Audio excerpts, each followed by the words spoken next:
को दे मार मार के नपल अस्ती रहल त कि ना हो मार मार के नपल मार के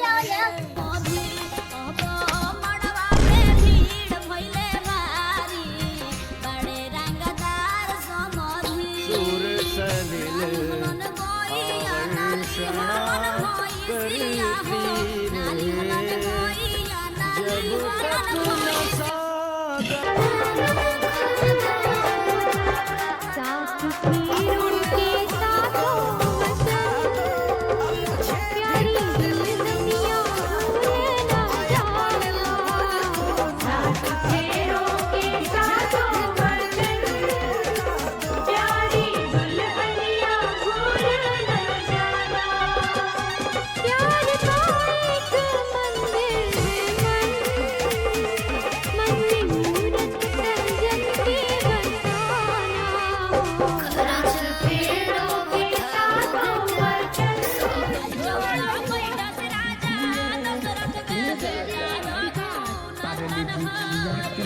ध्यान में जीवन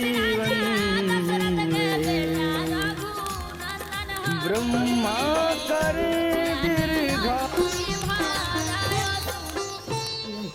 आदि के मंडप से भाग के आल बाड़ी हां वो फोड़ दम तो कैमरामैन फोकस कीजिए तो आप यहाँ पर झगड़ा क्यों कर रहे हैं? देखिए जैसे कि ऐसे हम मंडप से फोकस करो। डांस करने आए थे।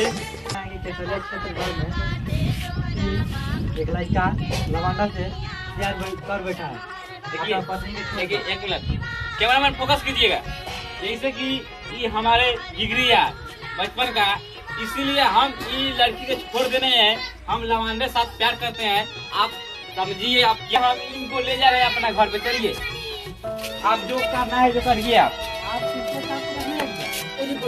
रउए रखला नहीं हाँ नहीं देखेंगे भाई। ना रउए रखेंगे हमारे हमारा ये काम है। हटो ना हटो हटो हटो रखला नहीं हटो।